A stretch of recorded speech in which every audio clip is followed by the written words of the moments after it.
Me emër të Allahut, mëshirues dhe përditëtar i madh. Betohem në argimin. Vetohen për argimin, për 10 netet, për çiftin dhe për tekun, i madhruari betohet në argimin, i cili shënon fundin e natës dhe fillimin e ditës, dukuri kjo që tregon për pushtetin e madh dhe gjithëpërfshirës të Allahut të madhruar, se është ai veti që administron të gjitha çështjet e krijesave të tij dhe, si till, askush përveç tij nuk meriton që ta adhurosh e që ti nështrohesh.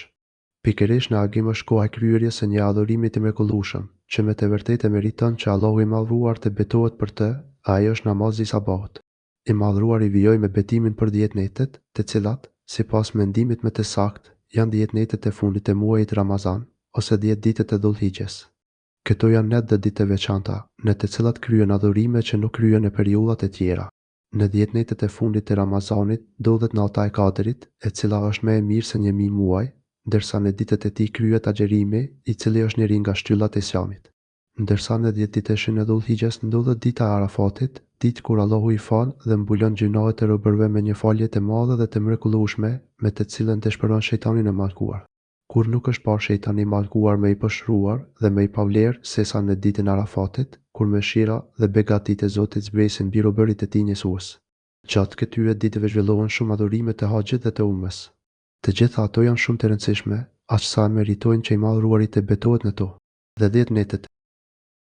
U tefsiru sure El, Fejr, ajet je. Dhe në të gjitha që janë qeftë tek. U tefsiru sure El, Fejr, ajet je. Dhe natën që shkon. Dhe për natën që udhton. I urti betohet në kohën kur nata udhton nëpër tokë dhe me errësirën e saj mbulon tokën. Në këtë kohë, përbërit shodhen dhe qetësohen nga aktiviteti i ditës. Ky është treguesi i mëshirës së Allahut dhe i urtësisë së tij të madhe. Vallë, a nuk është ky beti për të mençurin? A nuk janë këto betime për të mençurit?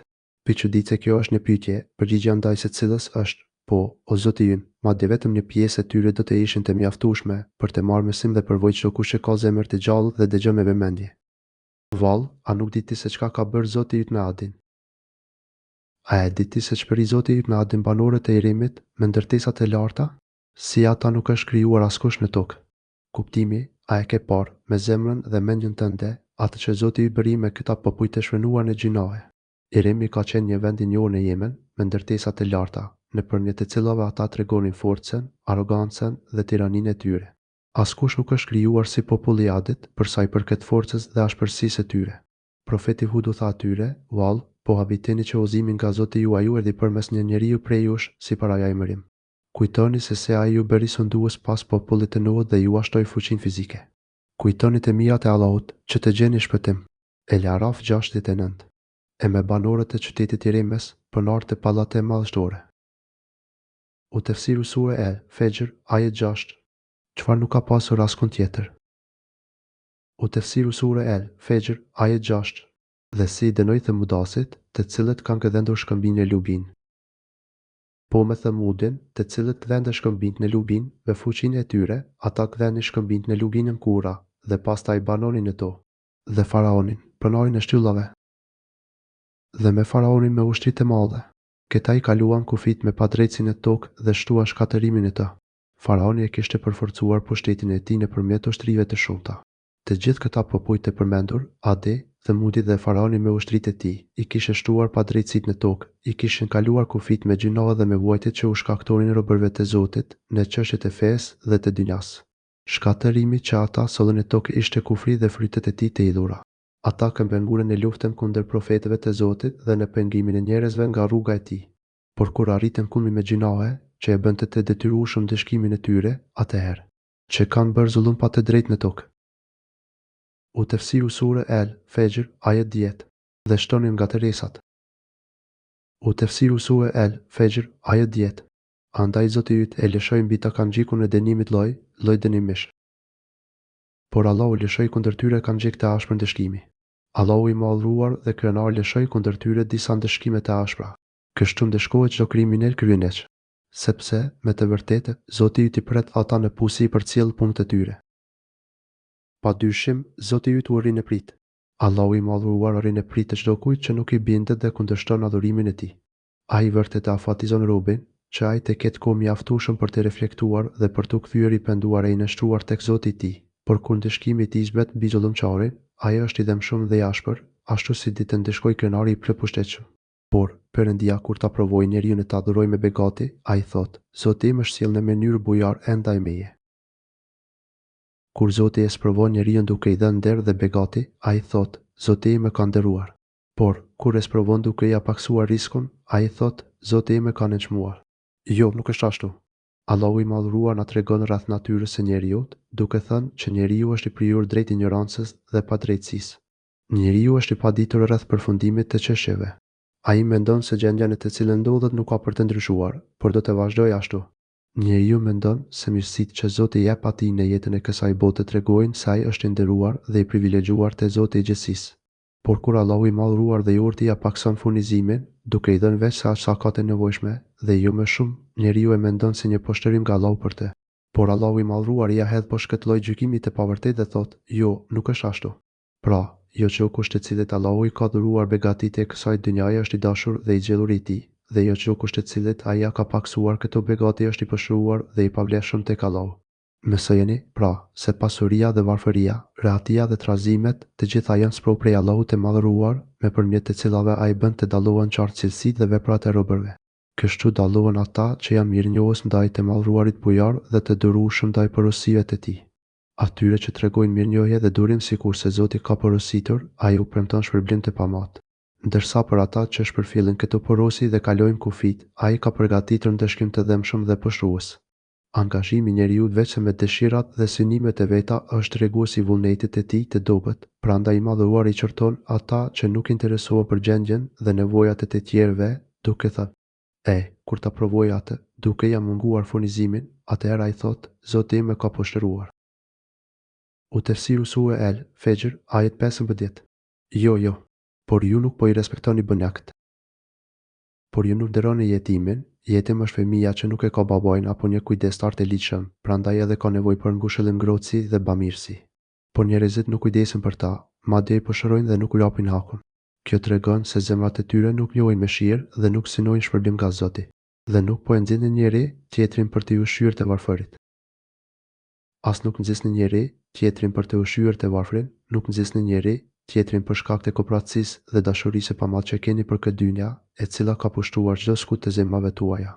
Për shkak të kësaj makutërie, kurse trashërimin e hani me lakmi të pangopur. Ju e hani trashërimin pa ngopje dhe e doni pasurinë me një dashuri të tepruar. Dashuria e tyre për pasurinë është shumë e fortë, sikurse thotë i madhruari në ajetet e tjera, por ju po jepni përparësi jetës së kësaj bote, kur dihet se jeta e botës tjetër është më e mirë dhe e përjetshme. Ejala 16-17. Ose, por ju doni këtë të ngushmën dhe e lini pas dorë atë të ardhmen. Kia me 20-21. Dhe dëshironi pasuri të pakufishme. U tefsiru sure El Fejr, ajet 19. Por kjo nuk është mirë. Atëherë, kur toka do të sopetohet në thërmia. Jo, mos një ashtu. Kur të dridhet toka një pas njëshëm, kur të vijë Zoti dhe melekët të qëndrojnë rrallë, pasuria, të cilën aq shumë e doni dhe dëshirat për arritjen e të cilave aq shumë garoni, nuk kanë për të mbetur gjatë.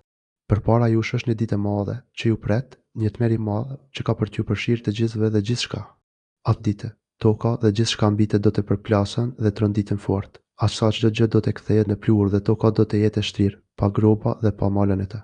Atë ditë do të vijë Allahu i madhruar përmes hijeve të reve, do të vijë me lekët e mëdhenj dhe të nderuar dhe të gjithë banorët e qiellit do të vendosen në rreshta të rregull. Me lekët e çdo qielli do të vendosen në rreshtat e tyre, duke përfshirë krijesat poshtë tyre. Këto rresha manifestojnë nështrimin dhe përuljen para pushtetit suprem të të madhruarit dhe mbretëruesit të plotpushteshëm. Dhe kur do të arrijë ulëri i Zotit tënd, e engjëjt të rreshtohen radhë pas radhe. U tefsiru sure El Fejr, ajet 21. Dhe atë ditë kur afrohet prezantues këtera, atëherë njeriu do të kujtohet, por çdopi. Atë ditë do të sillet xhenemi para krijesave. Atë ditë njeriu do të ndërgjegjësohet, por si do t'i vlej ky ndërgjegjësim atij? Xhenemi do të tërhiqet me zinxhir nga melekët, atë ditë të vështirë dhe të madhe. Njeriu do të shohë për të gjetur ndonjë vepër të mirë, nëpërmjet së cilës të shpëtojë nga ndëshkimi i Allahut të madhruar.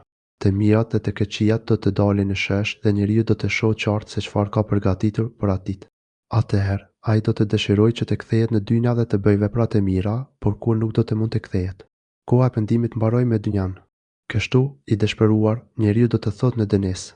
Dhe thotë: sikur të kisha punuar gjëra të mira në jetën time, Ai do të thotë, i miri unë. Si kur të isha para përgatitur për jetën time. Kuptimi, si kur të kisha punuar dhe të isha përgatitur për këtë ditë të vështirë me veprat e mira që të fitoja përjetësinë e kënaqësitë e ahiretit.